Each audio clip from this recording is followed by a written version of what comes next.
할렐루야. 네, 반갑습니다. 자, 이 시간까지 또 예배에 참석하시는 분들은 오늘 거룩한 주일을 좀 주님을 위해서 온전하게 헌신하시는 분들이라고 생각이 되는데요.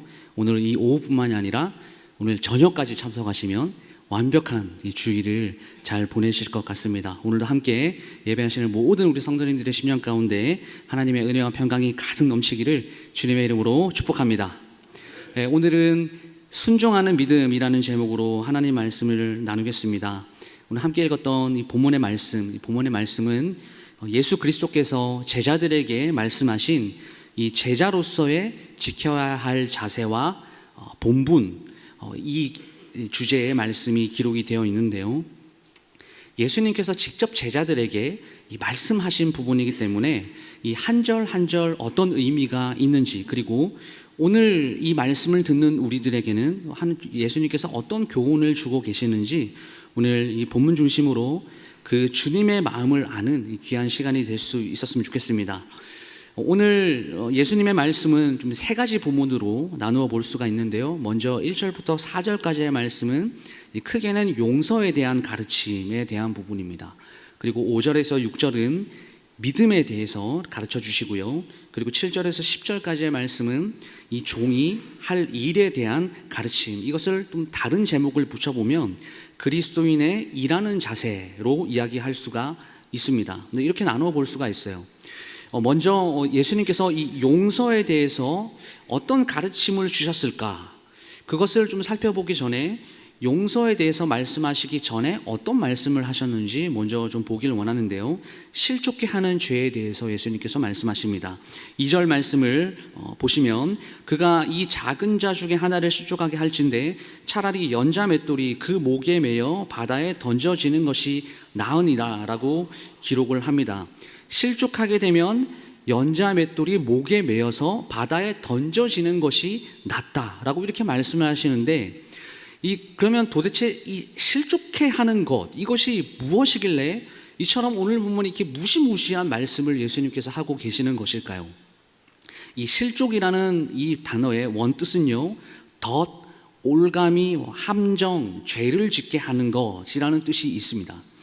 성경에서는 이것을 넘어진다, 쓰러진다, 자빠진다라는 그런 의미로 사용을 합니다. 이 실족이라는 말이요, 엄청 무서운 거예요. 마귀는 이 실족이라는 무기를 사용하고 이 실족이라고 하는 덫을 우리에게 쫙 이렇게 펼쳐놔서 믿음의 사람, 하나님의 자녀들로 하여금 실족케 하고 넘어지게 만듭니다.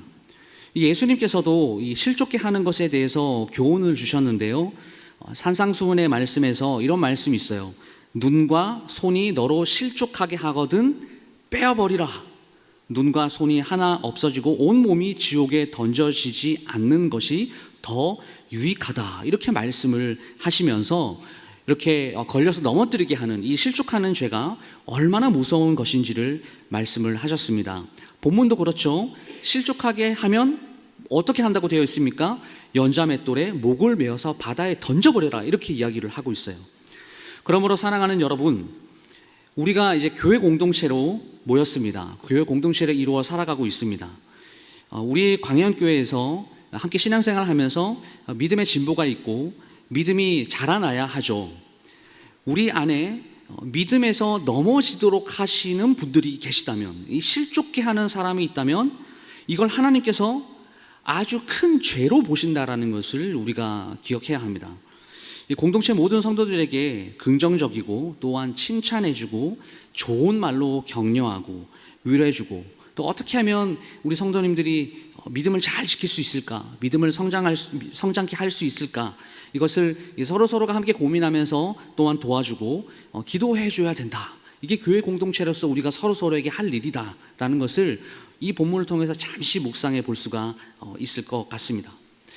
여러분, 이 연자 맷돌은요, 무엇이냐면 짐승의 힘을 빌려서 이 곡식을 빻는 데 사용되는 아주 큰 맷돌인데요, 이 맷돌은 이 가운데 구멍이 뚫려 있는 그 윗부분을 말합니다. 한번 생각해 보십시오. 맷돌을요, 사람의 힘으로 움직이지 않고 짐승의 힘을 빌려야 움직일 수 있을 정도였다면 이 맷돌이 얼마나 무거웠을까요? 그러니까 이런 맷돌을 사람 목에 매달아서 바다에 던진다라는 말은 어떤 말입니까? 이건 죽음을 의미합니다. 이런 형벌이 이스라엘의 풍속에는 없었던 것인데요. 당시의 로마나 헬라 사람들의 풍속에는 실제로 존재하였던 것이에요. 그래서 이 극악무도의 범죄를 저지른 이 몹쓸 죄인들을 그 당시에 사형을 청할 때에 그 시체를 찾아다가 이 장례식도 못하게 하기 위해서 이 연자맷돌을 목에 달아서는 깊은 이 바닥 가운데 이렇게 빠뜨려 버리게 하는 이런 형벌이 실제로 존재하였습니다. 여러분, 아주 무시무시한 형벌이죠. 그런데 지금 이 상황에서 예수님께서 웬 연자맷돌이라고 생각을 할 수가 있으실 텐데요. 이게 그냥 하시는 말씀이 아니라 예수님의 다 의도가 있는 비유임을 알아야 합니다.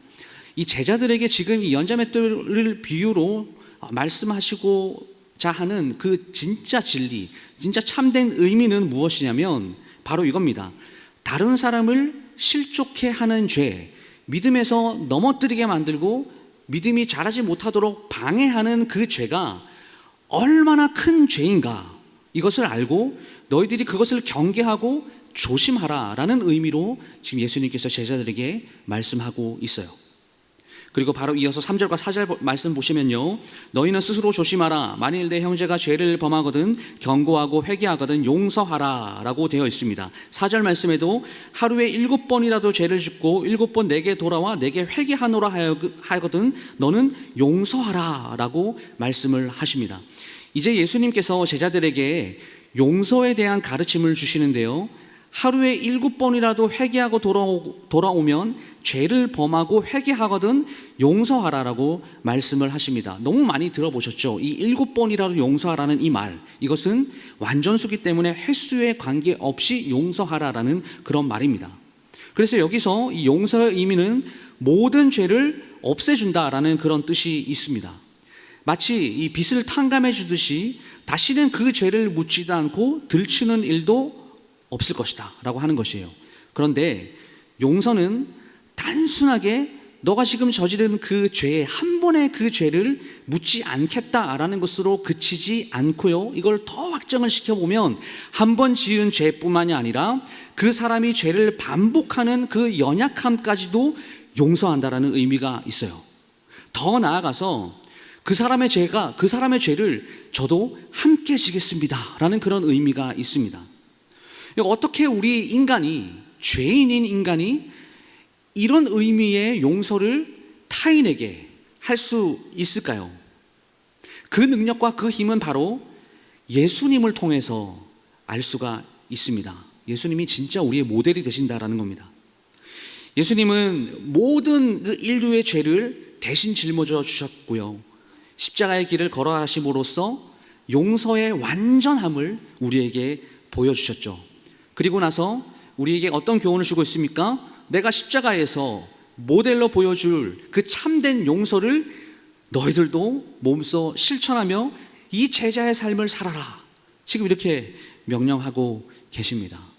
이 제자들에게 명령하고 계시는데요, 이 말씀을 하고 나서 제자들이 예수님께 이 무언가를 요청을 합니다. 5절 말씀을 보시면요, 사도들이 주께 여짜오되 우리에게 믿음을 더하소서, 이런 말씀을 하고 있습니다. 여러분, 주여 우리에게 믿음을 더하소서라고 제자들이 예수님에게 요청을 하시는데요, 이 사도들의 이 거룩한 요구에 오늘 예수님께서 믿음에 대하여 무엇을 가르쳐 주고 계실까요?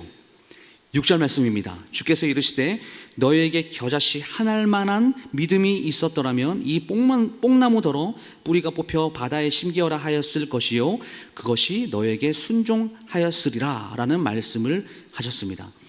바다에 뽑혀서, 나무가 뽑혀서 바다에 심겨진다라는 것, 여러분 이성적으로 한번 생각해 보십시오. 이게 가능한 일입니까? 불가능한 일입니다. 상상조차 할 수 없는 놀라운 일이고 또한 이상한 일이고 신기한 일이죠.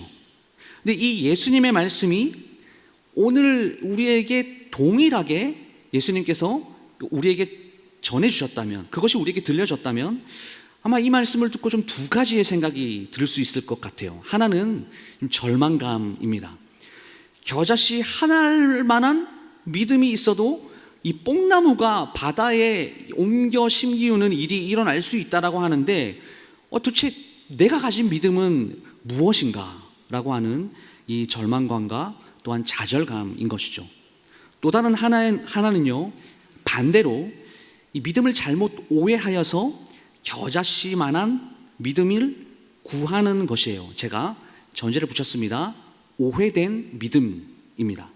그러면 이 오해된 믿음이 무엇이냐고 하면요, 이 말씀을 듣고 이렇게 생각하는 거예요. 그래, 믿음이 겨자씨 하나만큼만 돼도 이런 놀라운 일이 있는데 내게 믿음이라는 것만 있으면 내가 원하고 내가 목적하고 내가 소원하는 모든 일들이 다 이루어지겠구나. 여러분, 이것은요, 믿음이 우리의 소원을 이루어 주시는 것은 맞습니다. 하지만 믿음이 모든 문제를 다 해결하는 열쇠로 여겨서 자신이 원하는 것을 성취하는 도구로 믿음을 사용하는 것이에요. 요구하는 것입니다. 그 결과 믿음은 이 만병통치가 되었고 믿음은 만사 형통을 만드는 도구로 전락해버리게 되었습니다. 근데 왜 이런 생각을 하게 될까요? 오늘 이 본문의 말씀, 이 구절을 좀 깊이 들여다보지 못했기 때문인 것 같습니다. 5절에서 사도들은 예수님에게 믿음을 더하여 주십시오 라고 이렇게 이야기를 했어요. 이 더하여 주세요 라는 말은요, 증가하게 라는 그런 말입니다. 영어 성경만 봐도 increase나 add라는 단어로 번역을 해놨어요. 그러니까 사도들이 믿음에 대해서 이러한 단어를 덧붙여 사용한 것은 그들이 믿음을 무엇으로 본 것입니까?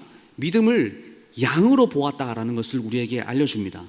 그래서 우리도 이 본문을 그대로 받아서 주님, 내 믿음을 더하여 주세요 이렇게 요구를 한다면 믿음을 양으로 보고 그 양을 늘려다 주십시오, 이런 좀 엉뚱한 소원을 하게 된다라는 것이죠. 예수님께서 이렇게 믿음을 수량으로 계산해서 더하여 주십시오, 양적으로 믿음이 더 증가해지고 더 많아지게 해주십시오 라는 요구에 6절에서 너에게 겨자씨 한 알만한 믿음이 있더라면 이렇게 말씀하고 계시는 겁니다. 여러분, 이거는 무엇을 말씀해 주시는 겁니까? 지금 예수님께서는요, 믿음은 양이나 크기의 문제가 아니고 믿음에 대한 너희들의 생각이 좀 잘못됐다라는 것을 사실상 책망하고 있는 것입니다. 그러면 예수님은 왜 이런 말씀을 제자들에게 하고 계시는 걸까요? 그 의도가 무엇이겠습니까? 얘들아, 믿음은 양의 문제가 아니라 진정성의 문제라다, 이런 겁니다. 즉, 믿음이 참이냐 거짓이냐 이거의 문제다라고 하는 것이죠. 믿음이란 그 크기로 그 능력이 달라지는 것이 아니라 믿음은 참이냐 아니냐 이거의 문제라는 것입니다. 그래서 제자들, 너희들이 참 믿음을 소유하고 있다라면 놀라운 일들이 일어나게 될 것이다 라고 예수님께서 하시는 말씀입니다. 그러므로 더 많은 양의 믿음을 구할 것이 아니라 참 믿음을 주세요, 이걸 구해야지, 이렇게 제자들을 책망하고 계시는 거예요. 그렇기 때문에 겨자씨만한 믿음이라는 말은 믿음의 수량을 말하는 것이 아니라 믿음의 질을 말하는 것 아시겠죠? 그렇다면 예수님은 믿음의 많고 적음의 문제가 아니라 믿음이 있고 없고의 이야기를 하는 것입니다. 왜 이런 말씀을 하시는 걸까요? 왜 믿음이라는 것을 예수님께서는 이 겨자씨 한 알로 비유하고 계시는 겁니까?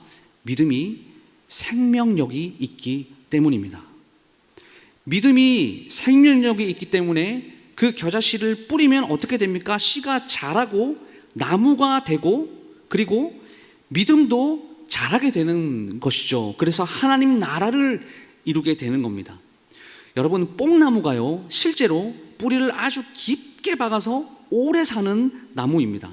그러니까 이런 나무가 뽑힌다라는 것은 이 생명력이 있는 믿음이 가진 능력이 어떤 힘을 가지고 있는지를 표현해 주는 것입니다. 제자들이 아무리 믿음을 수량으로 계측했을 때 적은 믿음을 가졌다라고 해도 그 믿음이 진짜라면, 참 믿음이라면, 믿음이라는 것이 생명력이 있고 그 생명력이 있는 믿음은 능력이 있기 때문에 그것으로 결국 하나님의 일을 이룰 것이다.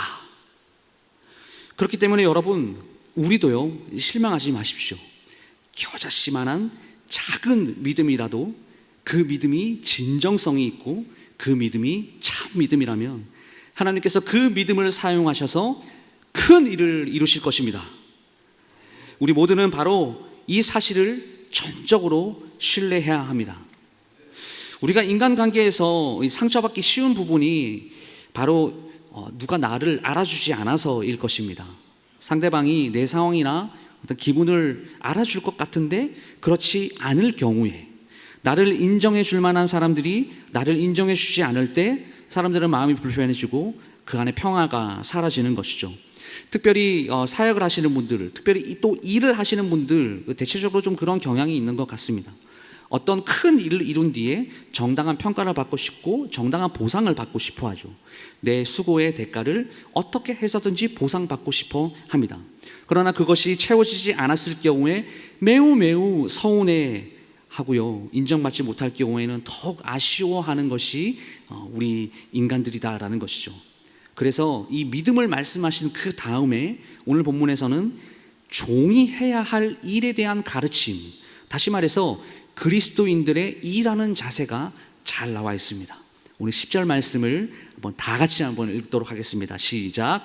이와 같이 너희도 명령받은 것을 다 행한 후에 이르기를 우리는 무익한 종이라 우리가 하여야 할 일을 한 것일 뿐이라 할지니라. 아멘. 한마디로 표현하면요, 무익한 종이에요. 할 일을 다 하고 어떠한 칭찬도 바라지 않는 무익한 종.